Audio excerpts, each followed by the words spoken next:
welcome to Dark Days Radio Presents Deep Dives. This is our second in a series of deep dive episodes, this time continuing our series into Imperium Maledictum. I am joined by a series of Dark Days Radio's hosts who are today going to be doing character creation. So I'm Chris, and I'm joined by Crystal. Hello. David. Hi. Chigg. Good evening. And Mike. Hey, how we doing? So this Imperium Maledictum, if you, again, like we're going to say, like if you've played previous editions of, say, things like Dark Heresy, Only War, things like that, it's going to be a bit familiar because it's a percentile system. If you've also played Warhammer Fantasy Roleplay, other than the third edition, it's going to be familiar. However, unlike a lot of systems out there, this has full randomization for your characters. So not only just their stats, but all the way through all the choices. And like Warhammer Fantasy 4th edition, if you randomly generate your character, each step where you can either make a choice or randomly choose, it gives you some bonus XP, which you can then use to finesse the character at the end. So all of that is good fun. It allows for you to kind of like make a character that's outside of the type of things you would normally kind of explore in roleplay. And yeah, we're just going to go through it step by step. So I believe Chigg and David, you've already made your characters, but you went for the full random process. Yep, and absolutely. We're going to be talking through first with Crystal and Mike as they make theirs. So where shall we begin? I think the first thing is we have to roll for their characteristics. So that's the first thing we're doing, is we're rolling up characteristics. Yeah. So I got some show notes here. I think, kind of step zero before we get to this really is the creation of the patron, which we did last episode. Maybe we want to just go over, for people that haven't checked out that episode yet, who our patron is in the Vegas sense. We've got a patron who is a criminal mastermind, an infractionist, called Lord Prefectus Scythia of Subsector Alpha. That's the one. And the sheet should be somewhere in the chat. Yeah. Unless you want me to re-upload it. No, it's okay. I mean, I believe they're meant to be looking for revolution. Essentially, they're looking to they're technically a criminal, but they're actually looking to try and improve the situation within the Imperium in whatever small way they can. In particular, our backstory is that they are a member of a fallen house of nobility within the Macarius sector, seeking to re-establish their noble lineage and at the same time find out who the true heretics are who caused their family's downfall in the first place. So that's pretty wicked. Their power base, their center of power there is on the world of Macarius, which is a Shrine World. Shrine World, yes. So it's also a center for the ecclesiarchy and is where many pilgrims go to venerate the saint, Lord Solar Macarius, who obviously led this crusade, which established the Macarius sector as it is now. Right. With that out of the way, let's roll some dice. Yeah. Let's go on to characteristics. So, we're going to go over how to create a character here on the show and explain some of the basic mechanics as we go. And this character creation is going to kind of gloss over some mechanics and things like talents. But we'll give you a lot of the basics as we go through. We're also going to try to put these show notes up online on our blog, as well as a copy of the character sheet for my character, just so you can see how this turned out on the sheet when you follow along, if you're listening or watching this on YouTube. So, Chris just mentioned our patron, which is going to be kind of the cohesive factor for our party. Later on, we're actually going to do a party sheet, which will also kind of help bring us together some more. So first step is to start generating the characteristics for your character. So you're going to roll 2d10 and add 20 to that. You're going to do that 9 times for the 9 characteristics. These are going to seem pretty similar, a lot of them, to Warhammer Fantasy Roleplay and also old editions of Warhammer Fantasy or Warhammer 40,000, pre 8th edition. one thing to note is that typically in this game system, 30 is about the human average, equivalent to 3 in those old war game systems. So when you're rolling this up, you're doing 2d10 plus 20, you're going to be getting around a 30. So just at the start, you're pretty much like the baseline human norm. But there'll be some other bonuses we'll generate along the way. So going through for my character, who doesn't have a name or anything at this point, we're just going to be doing this totally randomly for my character. And I think that's what everyone's done here, right? Everyone nodded. For those that are listening on everyone podcast. nods on the podcast edition. Which is a pretty fun thing. We'll go through why that's an advantage actually to do things randomly. But it's also just fun and very thematic. You know, you don't really get to choose who you are in this world, which is pretty downtrodden, gutter punk, splatter punk, and just tough like that. So, what did I get here? I think it also kind of leans into 40k as well, because it's like you don't choose your role; the Imperium chooses it for you. You are born, and then you're thrust into some random position that the meat grinder of the Imperium needs you to fill. So I kind of like. It's kind of thematic in a way. Absolutely. For the low-powered characters we're going to be playing, that's perfect. So we're going to go through the 9 characteristics. So the first one is weapon skill. I got a 32 for that. And this is your kind of raw melee combat skill for hidden and melee combat. Next up is ballistic skill. And I got a 34 for that. And that's your ranged combat characteristic. Then you have strength. Got a 30 for that, which lets you lift heavy objects and also potentially deal some extra melee damage on the combat side of things.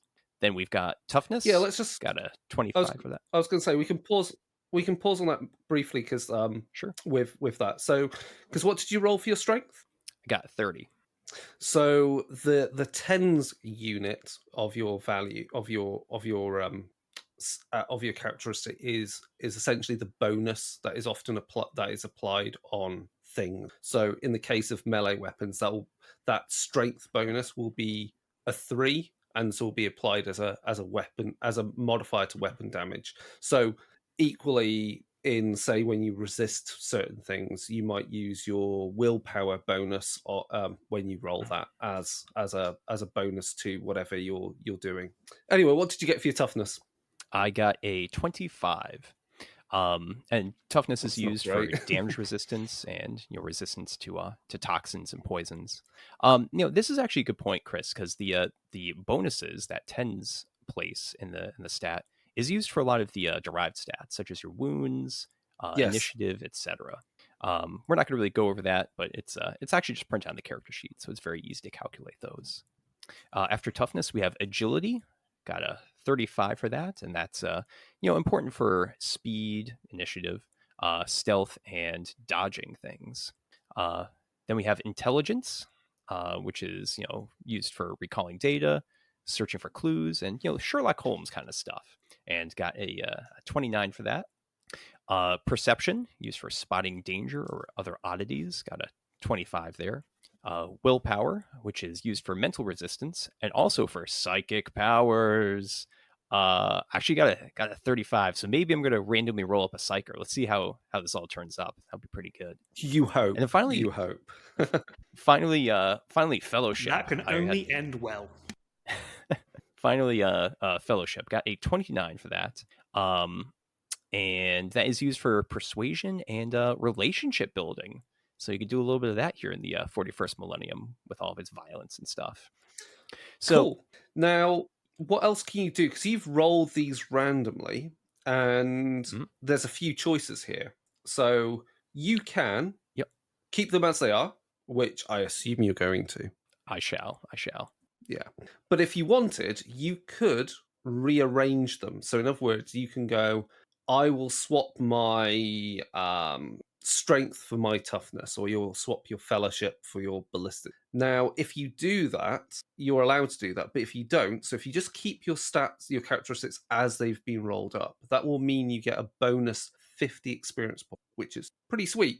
If you do rearrange them and you're happy with those as they are, and keep them as they are, keep the values, but you've rearranged which characteristic has which value, that will mean you get 25 experience points. And if you're really not happy with your results, you can roll again and swap the characteristics around until you get something you like, but you don't get any bonus XP. And of course, alternatively, you can instead just assign characteristic points, which at that point, you may as well be just doing that. And of course, if you do that, you're not going to get any bonus XP. The downside to assigning your characteristic points is that there is a maximum that you can have and a minimum. Whereas if you roll, you're allowed to breach those maximums and minimums by just pure luck. So, Mike, you've got bonus 50 XP. That's pretty good. I do. Yeah, I'll put And that on Crystal, my character sheet. Let's see if I get any more bonus XP. Yeah. Crystal, you've been rolling along as well? Yep. Yes, I have. What did you get? Okay, so wisdom is 26. Wisdom? What do you mean? WS, weapon skill? Yeah, sorry, that's weapon skill. Yes, 26. Sorry, I don't know all of these acronyms. I'm assuming that BS is ballistics. Yeah. Okay, that's 27. Strength is 34. TGH, I'm assuming, is toughness. Yep. Okay, that's 26. Okay. Agility is 31. Okay. Intelligence is 30. Okay. Perception is 36. Okay. Willpower, that's willpower, right? Yeah. That's 36. And then fellowship is 34. Wow, you've rolled pretty well across the board. Okay. So yeah, that's your starting characteristics. Are you going to swap anything around? I am going to let it ride. Okay, so that means you've then got a bonus 50 experience points as well. Let's see. So the next thing is you have to roll for your origin. So you're going to roll a D100. All right. Yep, I got it. What have you got, Crystal? I got 50. So your origin is you are originally from a hive world. So somewhere like Necromunda, but in the Macaria sector. And this gives you some bonuses to your characteristics. These don't count as advances. So these increase your characteristic values, but they don't count as advances because when you spend XP and so forth, you get advances. Advances are increases to your characteristics, and you can only have so many of those. These don't count as advances. So you've got +5 agility, and then you get +5 to either ballistic skill, perception, or fellowship. So you've got some choices there. And Mike, what did you roll up? I rolled a 68, which means I'm also a hive worlder. So I just quickly marked down my +5 for agility, and also did +5 for perception, because I don't know how my character is going to turn out. I figured that would be kind of a safe bet if I just go with perception. And then we do get a fun Mike, little you want to be item. besties? Wow, we could be. That'd be great. I can roll that up as a connection for the character later. We'll see where we get to. We get an item. We get an item as well, Crystal. We get ugly filtration plugs. Oh. So I should point out that although there are 8 entries on the origin table, ranging from Agri-World, where you're born on a farming community, to Voidborn, where you're born and raised on a spaceship, it is heavily weighted toward Hive World, which has 30% of the origins. I also rolled Hive World and thought it was weird, and then I looked at the table, and now I don't think it's that weird. It's just math. Yeah. So I'm the only one not from a hive world. Oh, right. Where's your character from then, David? The Skull of Progenia. Oh, shit. Yeah, it You doesn't go well after lad.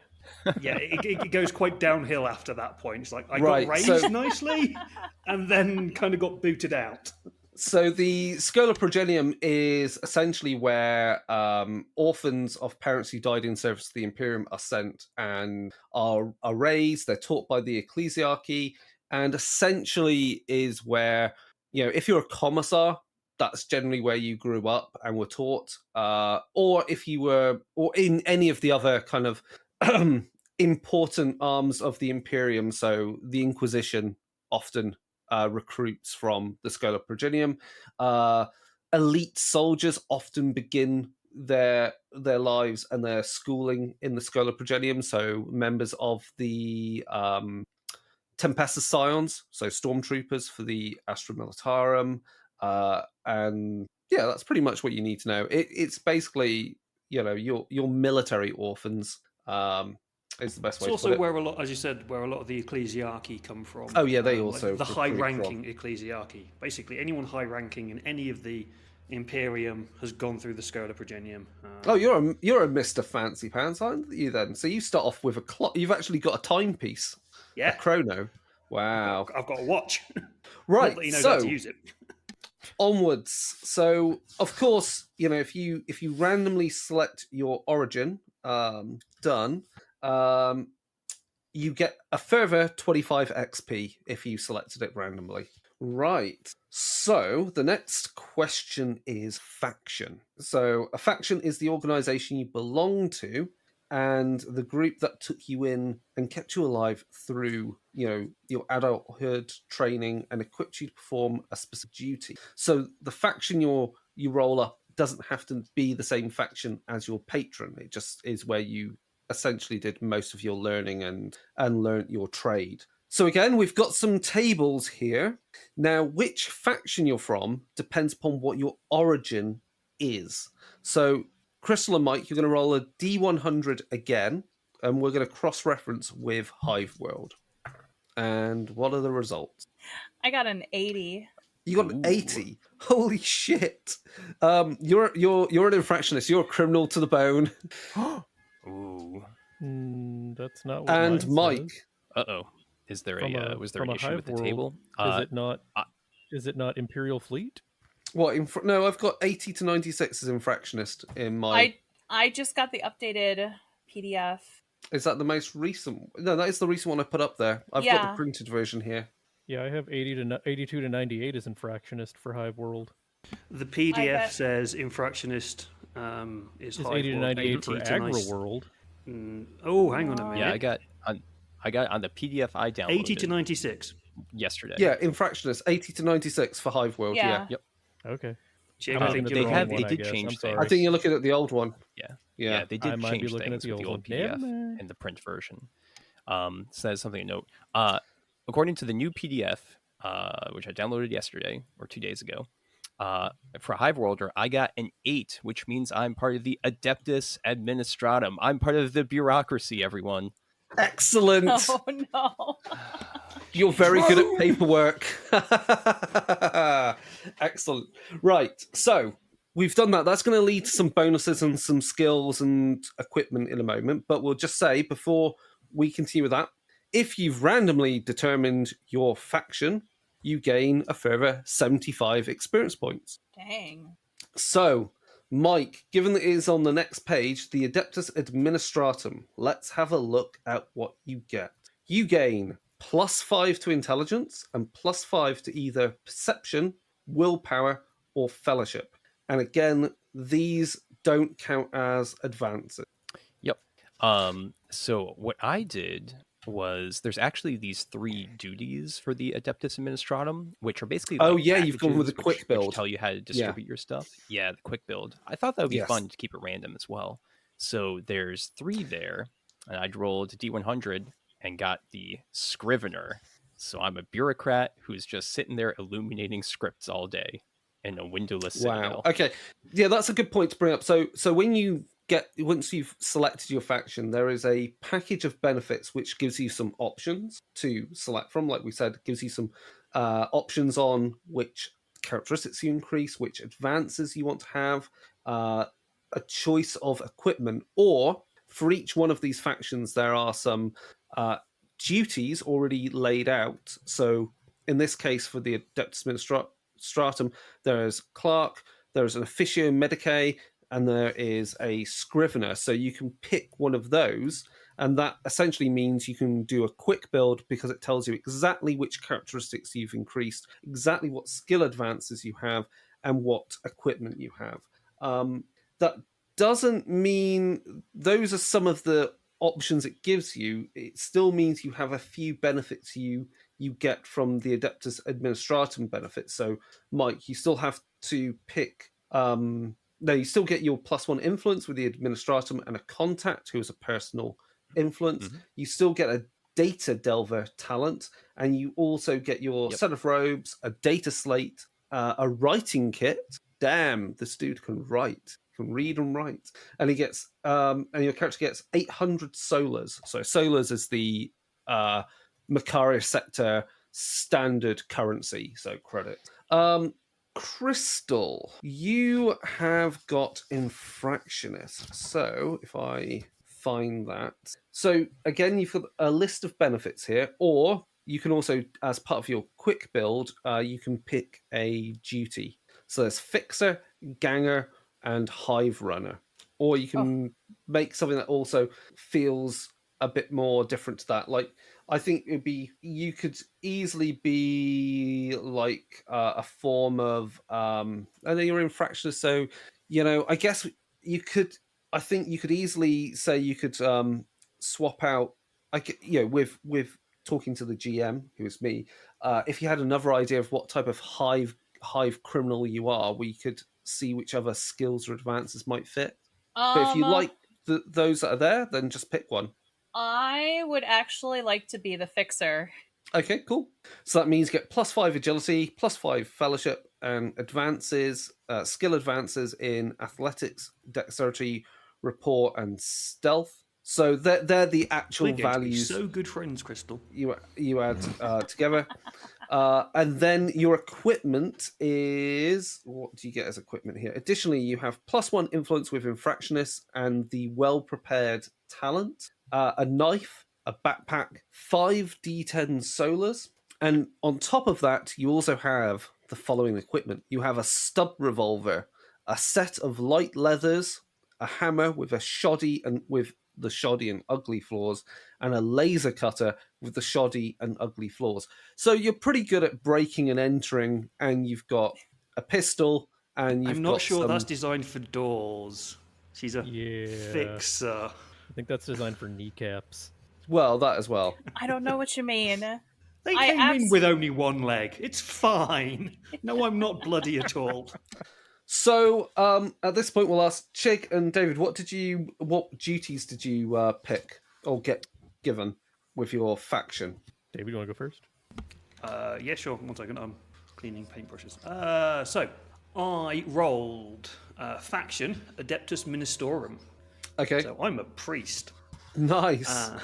And I rolled the duty. What was it? I took missionary. Nice. If I can find the book.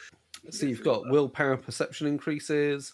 Yep. You've got a chainsword. Wow. Yes. I got a chainsaw. An auto pistol. You've got a loud hailer. I do get an auto pistol. I've not noticed. 200 solars. You've got some robes, a holy icon, a backpack, and you've got the faithful talent. Yes. Pretty cool.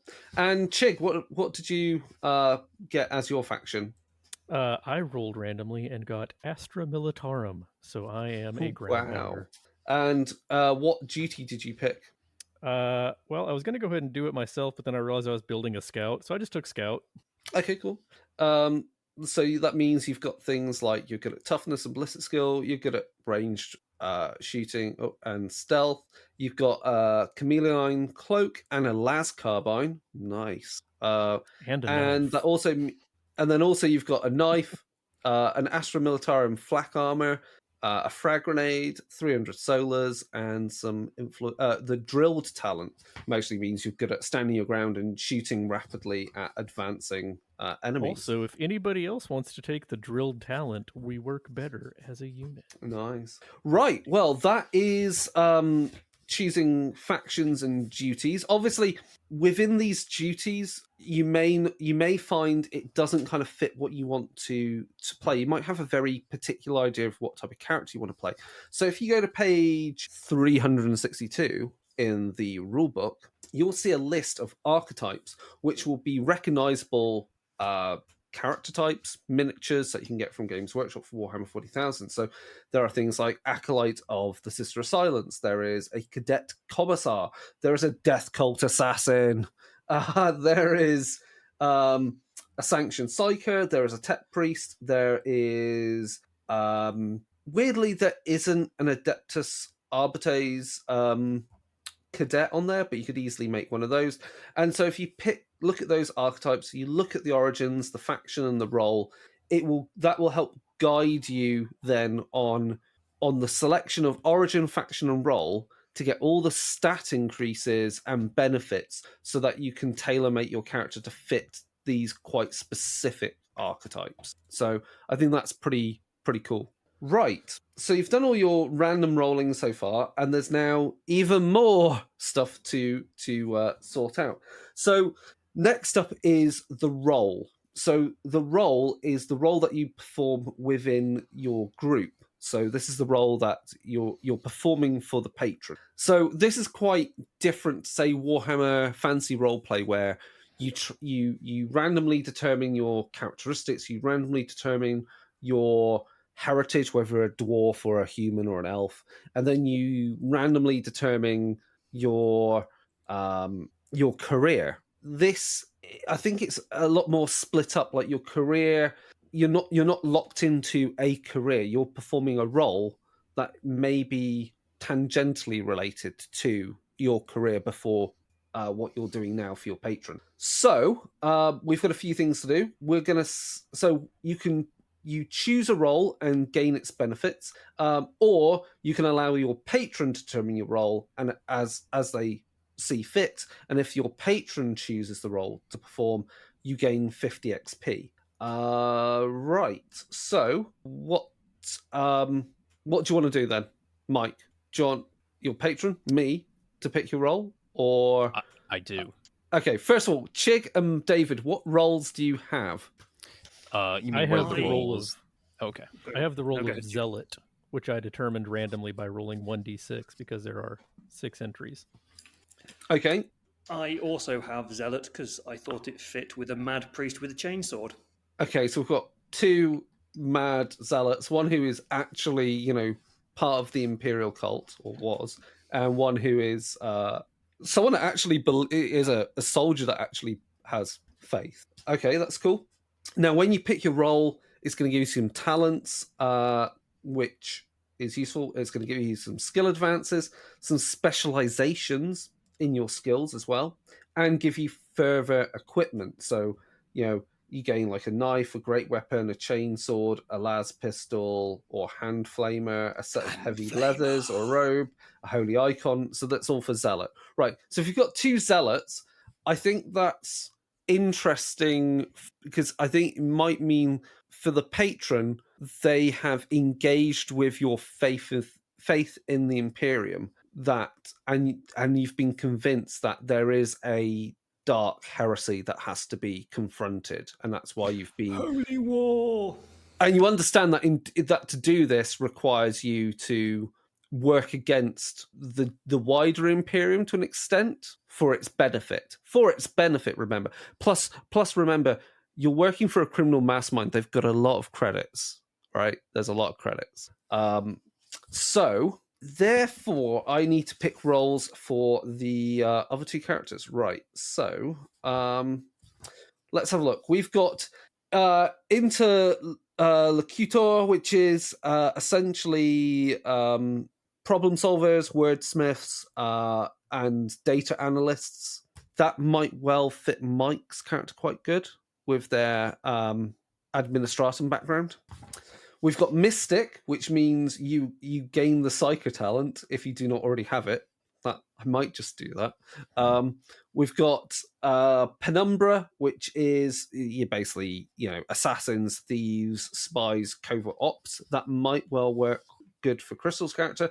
Savant is their scholars and experts in technical things, like you might be from you can work on machines, or you have some understanding of biology, stuff like that. And then there's Warrior, which is obviously speaks for itself. You're a soldier, or at least you're the muscle in the group.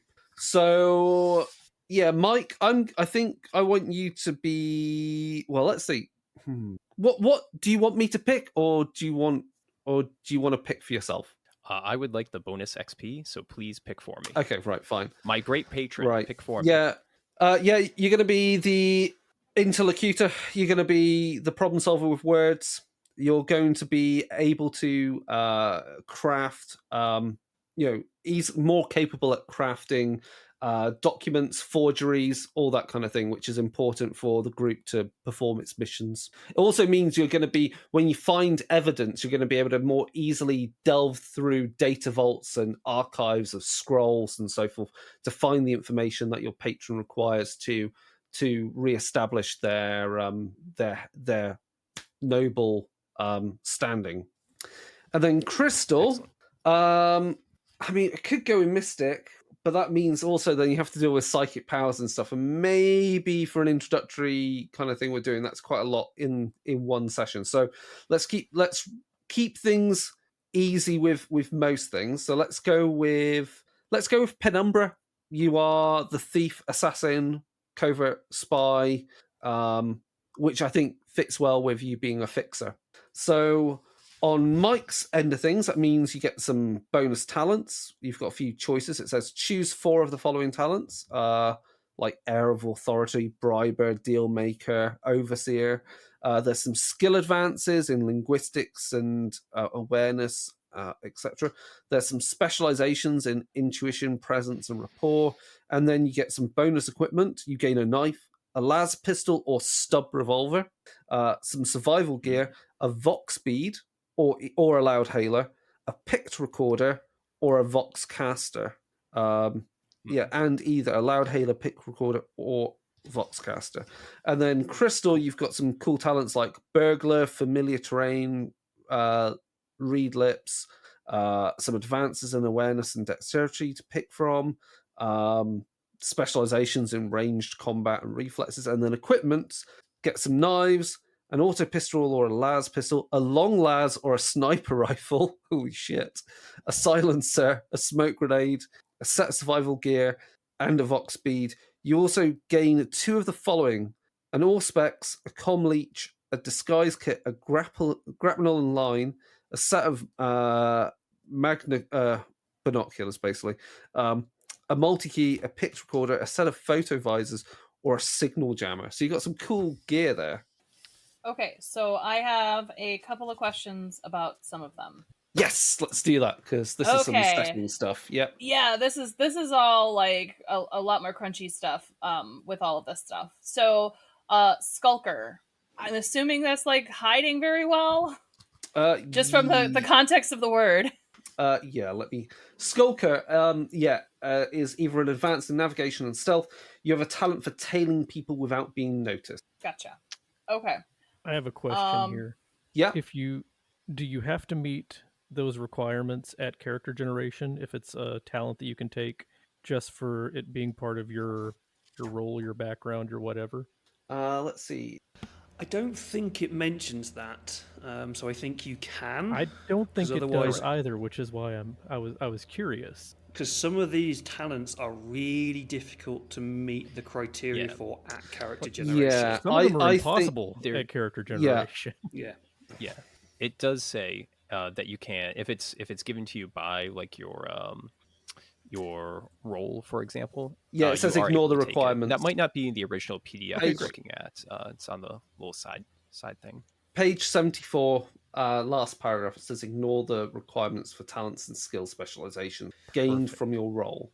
It also says that if you decide to not go random and choose your own ones, you must meet the requirements. That's fair. Which obviously then limits you. So randomization allows you to get some really good talents, whereas specifically choosing them really limits your options. Basically, this entire system is geared towards you making random-ass characters because you get so many bonuses and access to so much more stuff randomizing it. So, Mike, what kind of things are you picking? Well, I'm going to have to go through and really read all these talents a bit more closely before I pick them. Sure. But one feature of Imperium Maledictum is that you can roll one of your talents randomly, and it doesn't have to be one that is on your as part of your roll. So I've just done that. It's kind of an optional rule. But the one I got, which is quite fitting with the 2 zealots we have, is flagellant, or I've heard it pronounced flagellant. Not sure which is the correct pronunciation. Yeah, so, flagellant. Yeah. So it seems like I whip myself to become closer to the God Emperor of Mankind. So I guess I'm a little Doesn't bit it of keep you awake as you're just spending hours and hours in front of a screen? You do it just to keep yourself focused on the screen. Yeah, I like it. That's great. It's your version of caffeine. Excellent. Okay, cool. That's great. And then Crystal, you any other questions or ideas for what things you want? No, because you guys also answered the "Do I have to meet these requirements?" question. So that was the other big one that I had. Cool. Any questions about the equipment? Because there's a lot of. I think it all pretty much speaks for itself. So, like a Vox speed is just that you've got a little earpiece, earpiece to hear the rest of the team. You've got an Auspex that's basically a scanner. A comm leech says what it is. It means you can listen in on other people's communications. The magnoculars are binoculars. A multi-key is a multi-key for unlocking things. A pitch recorder is basically just a video camera. Photo visors allow you to operate in low light, and a signal jammer is exactly that. So you're quite well set up for like really screwing with people. Cool. Okay. Right. Let's carry on with anything else that needs to be randomly determined. So equipment. Obviously, you've got some equipment options that you will have gained so far through all the random choices, but also you can spend your starting credits, your starting solars, on any extra equipment you would like from the armory. So, as it says here, in addition, you may purchase a number of items from the armory with an availability of common. You may also purchase a single scarce item. So they're just basically preventing people from like buying like a bolt gun and a bolt pistol because they are hard to get hold of. Yeah. So but one of the wonderful things about just before we go there, one of the wonderful things about this game over Wrath and Glory, because we're playing baseline humans and we're playing like the dregs of society. Even though I've ended up with about 1,000 solar creds, I can't spend them because the equipment is ridiculously expensive. It's not meant to be that easy for us to get hold of this kind of stuff. Yeah. So you do actually we are like a normal guy on the street is not going to be able to walk up to somebody and go, "Hi, have you got a lasgun for sale? Can I buy a lasgun, please?" And they go, yeah. It's going to cost you 10,000 credits or whatever it is in the book. They're quite expensive. So I quite like that as a mechanic. So it's like, yes, you can if you've got the money. And I would, if you were playing certain character types, really specific ones, from the back of the book, like if you were an enforcer cadet, I might let you have a bolt gun. But that would mean though you would start with almost no credits. I would be making the thing of like you've got no bonus XP because you've taken all your choices already taken for you to build this specific character type. You're going to have some great armor to start with. You have some flak armor. You'll have a bolt gun, but that's because you've been built for a very particular task. You're just out of the academy ready to crack heads. Same with if you were playing a commissar. I think a commissar should always have like a bolt pistol and a chainsword because how else are you going to execute Imperial Guardsmen who aren't following orders? Things like that.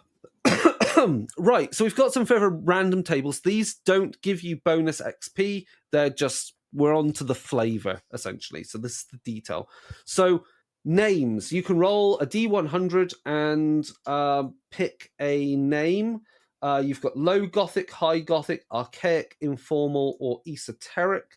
I quite like the idea that, Crystal, your character might have an esoteric name, being that they're a fixer and a bit of a spy. So I actually picked an archaic one. Oh, cool. That, okay. Because I felt like it was also something that can be bounced around. So I rolled a 25 on there, cool. And I looked across and I picked Genevieve. Cool. Because you can adjust that name to a whole bunch of different things. Yeah. Okay, great. And Mike, what name have you gone for or rolled? I rolled off of High Gothic and I got Erissa. Cool.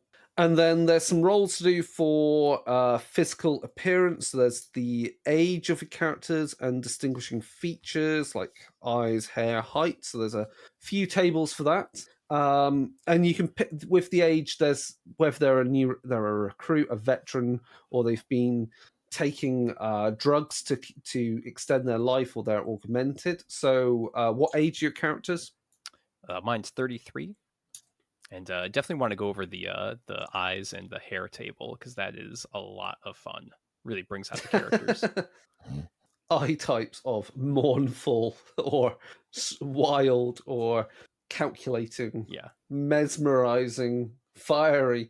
I mean, I think these are really good tables because if you're definitely new to role play, and thus creating a character and creating a description that other players can latch onto. These tables, even if you're not randomly rolling on it, you're just picking. It gives you a way of really figuring out who your character is. So yeah, Mike, have you rolled on all these tables? I did. So for eyes, Arissa's eyes are forlorn. Okay. So quite thematic to the Imperium. And for hair, I got brown colored hair, but then for hairstyle, I got wires.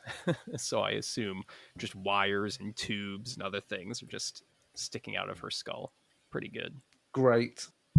And distinguishing feature? Completely unremarkable. Brilliant. And Crystal, what have you rolled up? So far, she is 28. Her eyes are calculating. Love it. And then I got multiple for hair, so I gotta figure that out yet. And blonde and purple. Okay. Brilliant. Definitely a ganger. Definitely from the Underhive. And then style is long and elaborate. So I'm assuming she probably has like braids or something like that. It definitely sounds like someone from a gang that is very similar to House Escher on Necromunda. That's exactly where my brain went. I was really hoping you were going to roll the transplanted from an equine or other animal, so we could explain why you have a purple horse's mane with blonde highlights. Just the tips. Excellent. Blonde tips. So, Chigg and David, what's your character's names and appearance like then? Off you go, Chigg. My character is named Quentin. He is 24. He has haunted blue eyes, black close-cropped hair. He is visibly scarred over every inch of his body that you can see. Wow. He's had a rough life. He's definitely survived at least the first 15 minutes of being an Imperial Guardsman. Well done. That's why he got picked by Lord Prefectus Scythia of Subsector Alpha. Yep. And David, your character? His name is Zarkov. He is 30 years old. His eyes are old and grey, and he has braided green hair. Now, I'm taking that green as not being literally dyed green. Because he's a missionary, he's gone off to the slums or somewhere and just hasn't washed it for years. And so he's braided it, and it's just kind of gone a bit mouldy. Gross. Yeah, that is gross. There are more important things in the world than cleanliness, and one of those is being clean with the Lord. Yeah. Okay. So, to wrap up then... sorry. To wrap up. So, your characters have short-term goals. These are goals that are your immediate objectives. They are outcomes you wish to achieve within days and weeks, possibly sooner. Under normal circumstances, a short-term goal should take at least 2 or 3 sessions to complete. And short-term goals are important because they will give a bonus when completed. And then you have long-term goals. Long-term goals are ambitions that you will need to work for many months or even years to achieve. And so, for example, a short-term goal is take revenge against a local gang member, uncover a criminal behind a series of thefts. A long-term goal is such as ruin a rogue trader dynasty or acquire its or destroy a major cult of the ruinous powers. And if you achieve your long-term goal, you earn 500 experience points. If you achieve your short-term goal, you get 50 XP and you pick a new short-term goal. If you achieve your long-term goal, you should choose a new long-term goal, or alternatively, it might be deemed that if you've achieved that long-term goal, it makes sense for your character to retire and so becomes an NPC. But if you do so, you gain a bonus of half of the earned experience points of your current character to spend on your next character. So if you've earned 1,000 XP in play with your character, that includes the 500 XP they've just got from achieving their long-term goal. That gives you 500 extra XP to spend on your next character if you achieve that long-term goal. So it's kind of like saying, hey, play the game and churn through as many characters as possible, right? It's also very thematic. It's like, you're a squishy human going out to fight big bad. You're going to die. So have a good think about what your short-term and long-term goals. I'm having a look at the other things that we can randomly determine. So connections. Connections are things which are relationships that help create the shared background for the party. It suggests that you determine at least 2 connections, one to another player character and one to your patron. If another player doesn't agree with your chosen or rolled connection, you can pick a different one. So I guess at this point, no one has rolled connections yet, other than for the patron, maybe? I did. I rolled both of mine. Ooh. Okay. So I'll share the first one I rolled. I knew about Chigg's character, Quentin, so I rolled for us, if you don't mind. And apparently something happened in the past that we don't want to talk about. What do you think it is, Chigg? It was an incident. An incident happened that we'd rather keep quiet. That's the actual language from the table. Oh, I've got a good answer for you. I think you witnessed, Mike, and Chigg committed in a drunken brawl, killed a Imperial noble who was slumming it. And it only became clear it was an Imperial noble when you were like, oh, they're dead. Let's check their pockets. Oh, shit. There's a signet ring of this Imperial noble. And so the only thing you could do was steal the signet ring, or actually steal everything that was on their body and dump the body somewhere. And so technically, you're mostly still wanted for the murder of this Imperial noble. And more than likely, your patron knows that you did this, and that's how you got first hired. I would like to further say that since we're both from a hive world, we're from the same hive world, and this happened before I joined the military, and in fact is the reason why I ran away to join the military. I volunteered. Nice. Perfect. I was not given as a tribute or anything. I had to. You joined up before conscription came along. Yeah.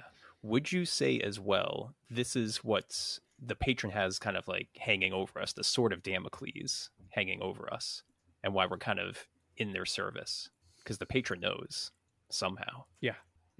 Cool. Awesome. And Mike, what's the other connection you have? So this was an interesting one. I wrote for the patron, and it says, I know what Lord Scythia really is. Oh, shit. Which so is quite the loaded role. Yeah, that means Lord Scythia, obviously, they masquerade as like some, master of some crime syndicate. But you actually know that they're a fallen noble. So you're quite deep in that knowledge and know the paperwork. Which could be quite scary, considering you also know that Chigg killed a noble. It is. I'm frightened. I'm frightened. I'm flagellating myself every night. Okay, cool. So that's your 2 connections. And so Chigg, one of your connections is already sorted out to Mike. And then what is your other connection? Well, okay, if that's one of my 2 connections is sorted out. I rolled a 44. You can have more connections. I am positive that I saw Genevieve die. We each roll 2, and so that second connection that is with somebody else, you just connect the whole circle. You go around the whole circle, don't you? So we're all connected somehow, but we also have that then other connection to Bossman. Gotcha. So don't need to roll connections for you as well? No. It says we suggest at least 2 connections, one to another player and one to your patron. So obviously, if it's between 2 players, that's each their one connection, and then you generate another one. It's okay as long as we get enough connections that mean we have a party. It's just again, it's simply there because if you're a group of players that don't know how, you've never done roleplay before and trying to work out how your characters work together, that's there to establish some drama and background. Okay, so am I positive that I saw Lord Scythia die with that 44? Is that my tie to the patron? I mean, it could still be my character. It doesn't it's just a minimum of 2. Yeah. Okay. Yeah. So yeah, let's say you're certainly seen Crystal's character Genevieve die. Now, I think that works because, yeah, you saw a big explosion where Genevieve was, Mhm. and then there was no Genevieve. And then there was Genevieve. it So makes do I you need quite to roll? suspicious of her. Yeah. That's actually legit because with like Skulker and stuff like that, I absolutely know how to disappear. Fake your own death. Yeah. Fake my own death. Cool. Okay, so Crystal, what have you rolled for connection? Okay, who am I rolling for still? You can roll one for the patron Okay. Or Zarkov. and Zarkov. Yeah, that would be good. Okay. I've got a good one for my connection with the patron, so you can make up anything for us if you want. Okay, I will roll for Zarkov first. So mine is... I have a single silvered bullet. It is engraved with several words in High Gothic and has your name on it. That really doesn't surprise me. Does it literally have his name on priest. As I said, we're going to get on really well. Excellent. That's really good. And then my patron. Yep. Ooh, 99.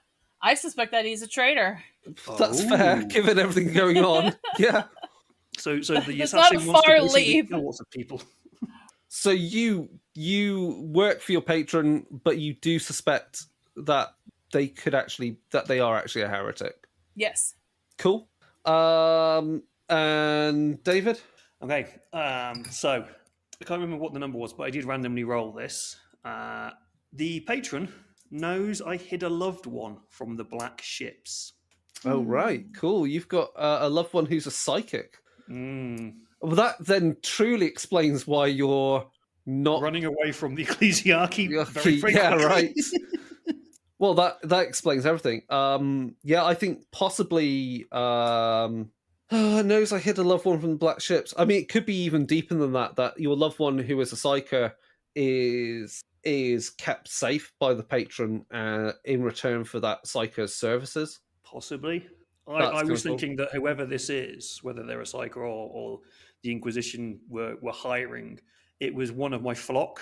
So I'd gone off and then fallen in love with one of the people, and it's like, no, please don't take away my lovely.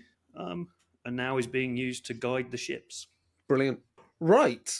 So, and then after the random connections thing, we've now got 10 questions that guides you through to basically flesh out your character a bit more, think about what they think about and who they are. So there's a question about what is your faith, essentially like how much do you believe? Maybe do you really believe in the God Emperor? Do you just give the Imperial faith lip service, or are you, if you're an Admech, are you more towards the machine cult, things like that? Or obviously you may believe in some heretical cult, things like that.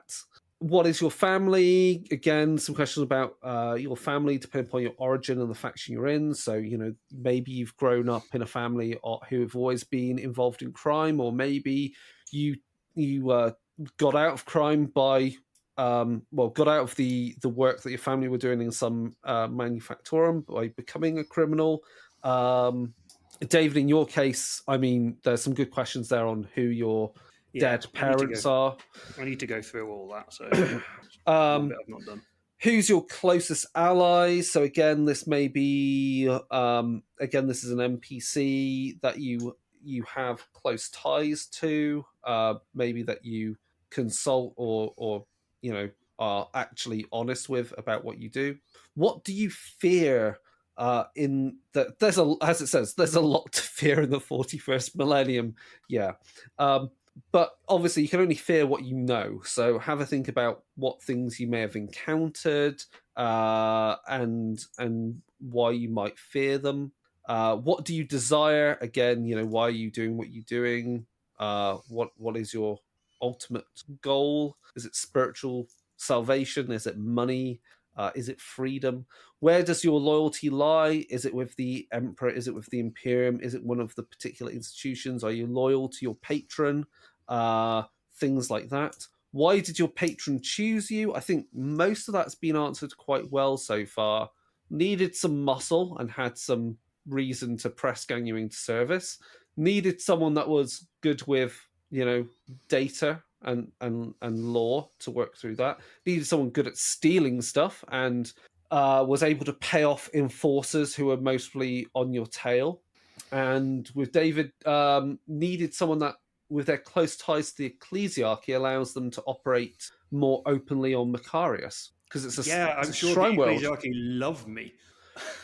Well, I would say they probably wouldn't know me until they got to know me, and when they got to know me,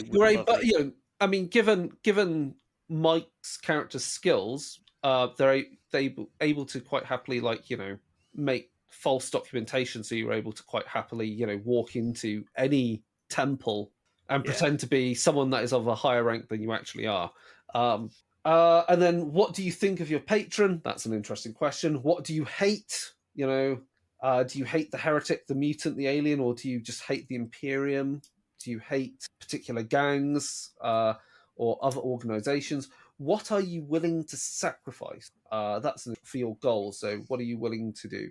And then after all of having a good think about those questions, we've got all the drive stats. So we'll just go through this quickly. So maximum wounds is equal to your strength bonus. So that's the 10s unit of your strength, plus 2 times your toughness bonus, plus your willpower bonus.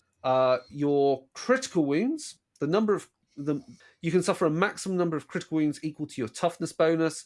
If you have more critical wounds than your toughness bonus at the start of your turn, your character at the end of your turn, your character dies at the start of your next turn. Nice and squishy. Initiative, that's equal to your initiative bonus.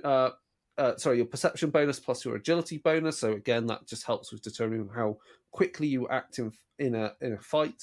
Fate represents your character's destiny and perhaps an all-powerful entity upon them. It can help you succeed where you would otherwise fail, and you begin with 3 fate points. Handedness, essentially just pick whether you're left or right-handed, and that means if you try to perform an action with your offhand, like if you've got a las pistol in one hand and a chainsword in the other, depending on what hand is your primary hand, the other one will have a penalty when using it in combat.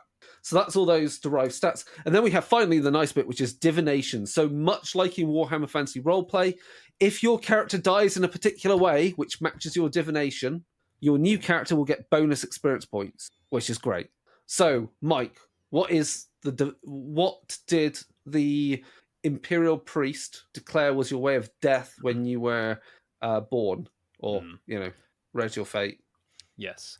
Logic is the enemy of faith. What? Wow. Okay. So that's going to be curious how we determine that will ever relate to if your character ever dies. Fun. Good. And Crystal? So mine was the blood of martyrs is the blade of the Imperium made strong. Cool. Whoa. And Chigg, what did you roll up? Success is measured in blood, yours or your enemies. Nice. And David, what did you get? Gonna die old and in bed, surrounded by loved ones, clearly. Definitely. Turn from the Emperor's light at your peril. Wow. Cool. And then we've got advancements as the final. So this is obviously, you've got all this XP that you've accrued from randomly rolling. If you have XP as a result of leaving your character creation choices to the roll of die, you may spend it before beginning play. If you rolled randomly to generate every aspect of your character, you will have in total 200 experience points to spend. So you can spend these in particular ways. Each advance in a characteristic raises the characteristic by 1, unless otherwise stated otherwise. The characteristics of a normal human cannot go above 6. Each advance in a skill increases a skill by 5.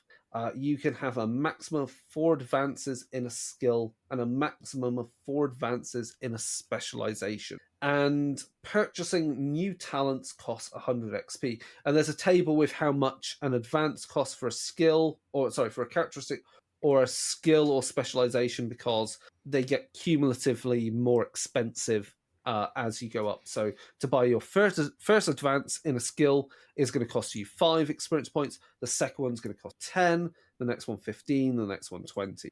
So you've got all of those XP to spend on a character.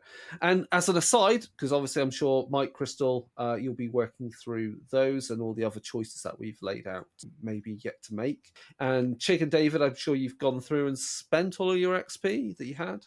I've got 60 remaining to spend. I haven't spent a single one. I had a question. Okay. Can my character be a blank? What's that question? Can they be a blank? Can they be a blank? You want to buy the talent of blank. Is it a talent?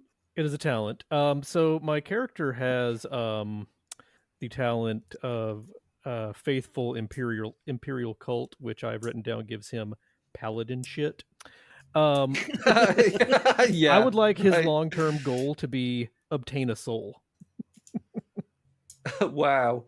Love it. Your Love soul, or he's not really that particular. Totally fine with this.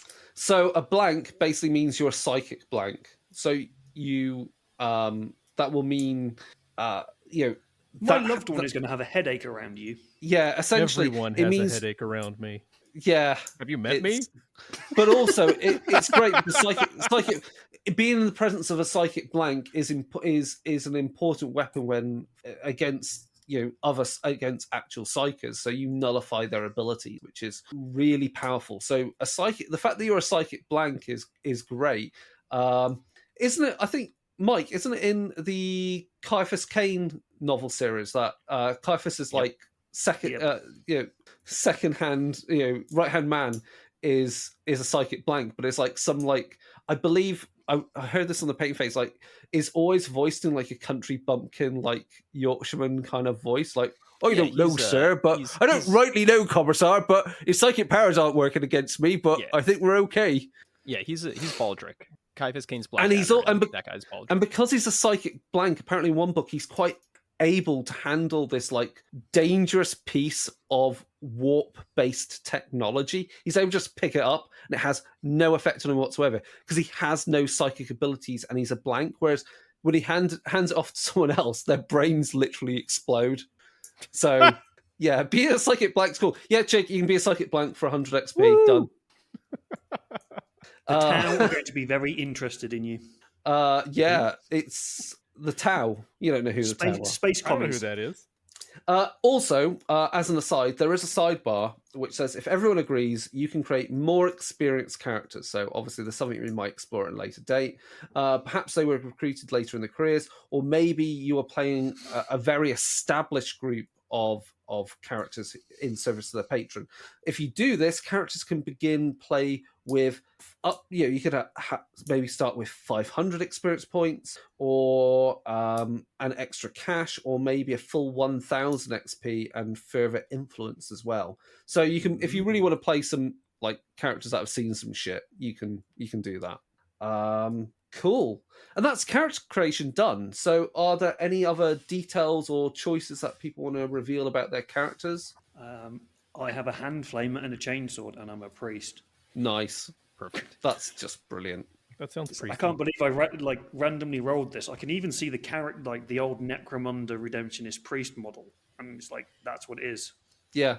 Shame I've got green hair, because red hair and just like having a brazier on my head would have been cool. But so I rolled like a distinguishing feature for my character too, and I got that she's wrapped in scripture parchments and purity seals.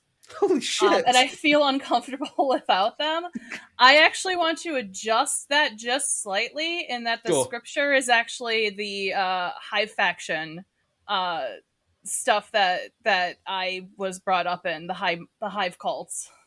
Oh yeah, okay, cool. So yeah, you're part of you were brought up in a local cult within the Underhive. Yeah, that makes sense. Yeah, something akin to the Redemptionist Crusade on Necromunda. It would be equivalent to that. That's not the Imperial Creed. Be gone with you, heretic. That's very cool. And that's why I have a bullet with your name on it. Excellent. If I survive the first session without you killing me, I consider that a goal. Given that you've got, Crystal, given that you've got a bullet with their name on it, I think that must mean that your character has an auto pistol, right? Yeah. Oh yeah. You can't have a las pistol and have bullets. That just nonsense. No, I like the idea that she just has a single bullet, just one, and then she's saving it for a special occasion. Did you pick a long las or a sniper rifle? A sniper rifle. Nice. Okay. You've got I've silence in the back of my head. What? And then what type of gear did you pick in the end? What 2 bits of gear did you pick? I picked, what is it? A picked recorder and a comm leech. Nice. Cool. And Mike, what things were you picking out of your equipment? Oh, I took I think a picked recorder. That was the piece of equipment I got. Nice. And then just like a stub revolver. I thought that was thematic. Just a little Saturday night special, just like hiding in the pocket, and a knife. Yeah, I'm a lover, and not a the fighter. The talents I picked are Reading Lips and Skulker. Yeah. So Mike, your character is very good with words. You're able to like connive and trick people with what you say. So I could definitely see your character quite happily like quoting imperial scripture or like, it was by, I believe, Rebute Gilliam once said, as you hold a pistol at someone's head. Things like that. You're quite the wordsmith. Absolutely. That's gonna be wicked. Yeah, but it seems That's like I can't wordsmith myself into a better promotion. Still just down here in the basement copying what I've written down here. I'm like illuminating like air density reports and other stuff. That's probably my day job. You're such a good wordsmith that you know what the word promotion is and means. Fair enough. Yeah. But the other thing, it's interesting what it says with this, with your role of interlocutor, because it also says like, because of their skill with like words and convincing people of things or deception, they're also quite good at interrogation as well. So I don't know, what kind of style are you going for? I don't see the interrogator side of things, although I should probably go watch that on Warhammer Plus. Oh yeah. What's your rapport? Or, I'm sorry, what's your fellowship? My fellowship's like okay. Let me. You could just be good. Oh no, it's not that good. It's 29. I'm basically average. I could get some points in rapport. I've got quite a good. I might do that. I might put a couple advances into rapport. I've got rapport of 42 and presence of 45. So wow, you're literally just telling people to like venerate the Emperor. Yeah, I'm very, very good at telling people what to do. I'm not very good at hurting them, but that's why I have a chainsaw. I don't need to be good if the chainsword hits. Yeah. Cool. I mean, that's pretty much it for everyone watching this. We've gone through character building a lot. I guess at this point, I think we've got an idea of what, I think we've got a good feel. So, David, you said your character's very good at like persuading people and interacting. Not much of a fighter, more of an orator. Yeah, so I've got some of the skills that I've got. So I've got the Loud Hailer, which is basically a loudspeaker. I've got Faithful, Frenzy, Hatred, so I hate anybody who's not good at that. I've got Rapport of 42, Presence of 45, Law of 51, Discipline of 54. The guy he's a very, very strong priest. And you said you've got Faithful, and what other talents did you say you've got? Faithful, Frenzy, and Hatred. Holy crap. So basically, if nobody agrees with me about who is the Holy God Emperor, hold me back. Okay, so you're not much of a fighter, but if you get pissed off, you can be, which is yes. good. Whereas by comparison, Chigg, your talents you've gone for are kind of what? Well, I got drilled for free, as it were. I took Hatred of Heretics, Faithful in the Imperial Cult, and I just bought Blank for 100 XP, so doing all right. His backstory is he was a behind the line scout. He came across a heretic cult. The heretic cult tortured him and tried to sacrifice him, but turns out that you can't sacrifice somebody who doesn't have a soul. Nobody cares if you're going to sacrifice them. So that must be really shit for them, like trying to summon a demon through you, like or make you into a demon host and be like, why is this not working? It's guys, like... I don't think this is going to work, you guys. I'm sorry. So he escaped. He fought his way out. He didn't kill the entire cult. So his short-term goal is to go back and kill the rest of that cult. Excellent. After that, for some reason, he was approached by the patron to pull him out of his scouting duties. Perhaps related to the fact that the patron knows that he killed a noble, or maybe because the patron says, hey, wait a minute, why did that demon summoning not work? Even more fun, what if that noble you recognized from the cult that tried to sacrifice you? That also works for me, yeah, absolutely. That's a really awesome tie-in. Excellent, cool. Cool, okay. And Crystal, kind of what talents have you been picking for your character then? So far I have well prepared, read lips, and skulker. Cool. You are literally just a spy looking down a sniper scope, reading people's lips, and then doing headshots. That's great. Yep. And listening in on people. That's brilliant. You're all kind of quite... Well, no, I was going to say you're all kind of quite sneaky, but you're all... No.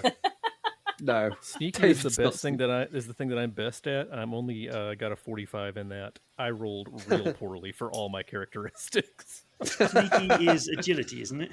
Yeah, and I got 27. 2 advances in that, and I'm only at 45. I'm at 27, and I'm not taking any advances in it. Right. That changed. Is there any other questions or anything we should cover before we wrap up? No. Don't we need a party sheet?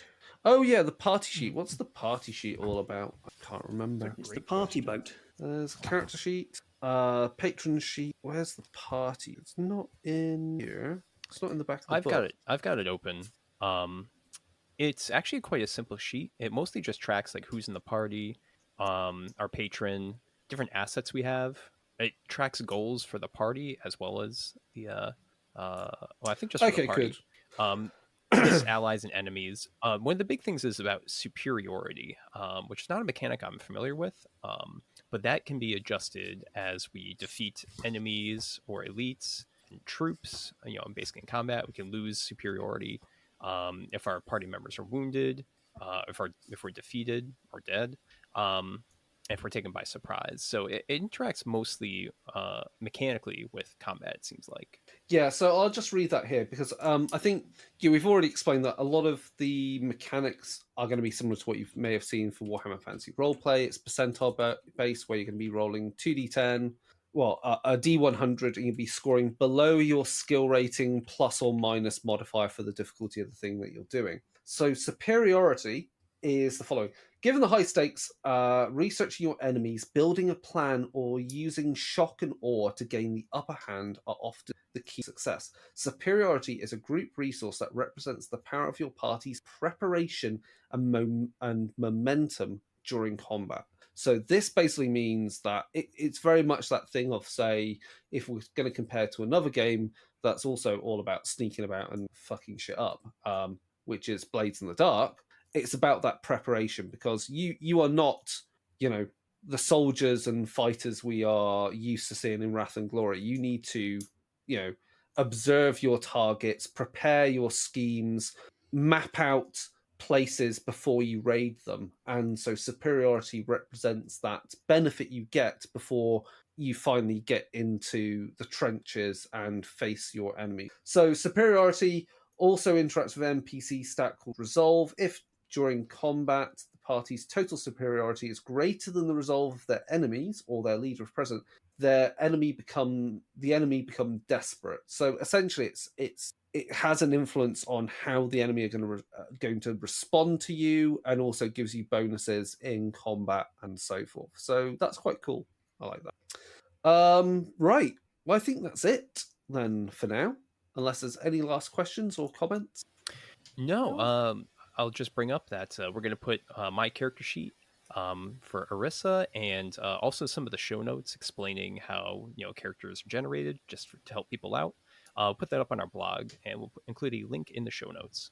Cool. And again, if people need to want to get in contact with us, any questions, they can email us at darkdaysradio@gmail.com. They can go to our Discord, which links are in the show notes. They can find us on Facebook, Instagram, Threads at Darker Days Radio, and and obviously go over to the blog. There'll be a link on the show notes there to get to that, to look at, as Mike said, the character and other stuff. And that's it for now. So next time, we'll be recording in like 2 weeks' time.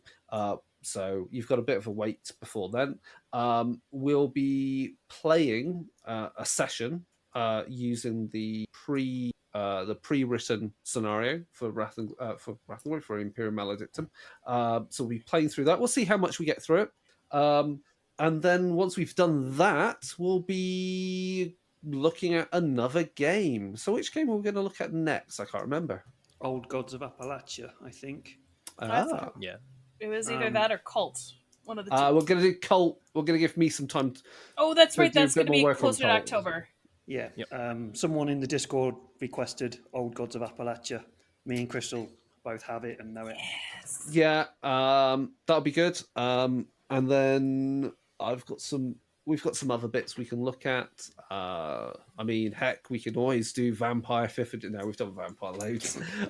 We'll find a different game. We've got this. Big, strong hands. Good strong hands. Good strong hands. I will get that name right one day in my life. That should be coming up on YouTube at some point as well. Yeah, we could do. Like I said, we've got Cyborg, so we could go through that. That would be fun. Pigs in space. We've got. I'm trying to think. I'm looking at all my books up there. Yeah, we've got a few things. We've got Blades in the Dark. I've not played Blades in the Dark, so I'm sure Chigg can run us through that. No, I would love to. I have yet to. Every group that has said, "Yeah, let's go play," has fallen through. So I've run Blades in the Dark for my local gaming group. So if you guys would like to run a real quick one shot of Blades in the Dark, I could run what that. we're asking. We could. All right, also Chigg's gonna run that. So cool. Yeah. And Not like next week or anything, but Yeah, no, we got time. Tomorrow. And then, obviously, if you've got suggestions of other games, we're going to be picking out some other things. I'm sure we could go through Pip system and do a Pip one shot absolutely. like that. I'm trying to think what else. I want to do Slasher Pip with you guys. Yeah. I would like to go through Iron Kingdom's Requiem, so we can do some D&D 5th edition, sure, but it's flavoured by Iron Kingdom, so it has a setting that's fun to see that. And we can do the first part of. We can do a quick play of some of Legend of the Witchfire. On that note, things keep an eye out for on the horizon is Eldritch Automata. In the end, made about 2/3 of its funding, so will be coming back in the future. So that's from Gehenna Gaming, and I did some writing for that. Vow of Absolution for Wrath and Glory is getting closer. I know it is getting closer. So there's stuff coming out for that. I'm quite excited about that because Space Marines. Then also on the horizon is Strange Light Workshop for Iron Kingdom's Requiem.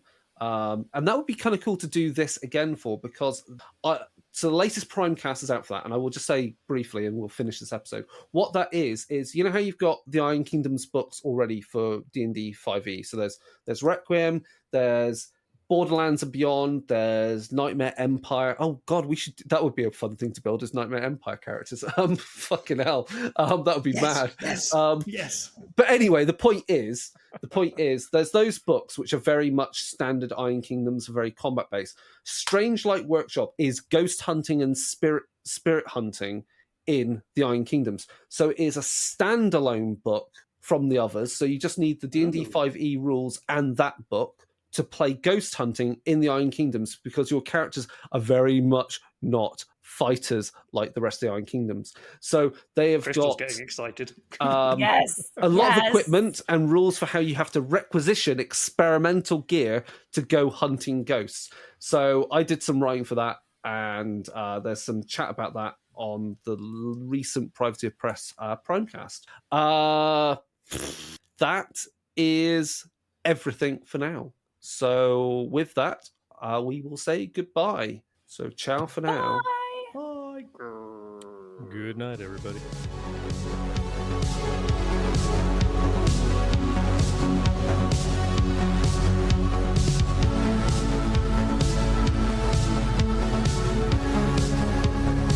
This has been an episode of Darker Days Radio. Special thanks to Occam's Laser for the intro, outro, and new bumper music from their hit album, 9 Circles. Check out the rest of their work at occamslaser.bandcamp.com.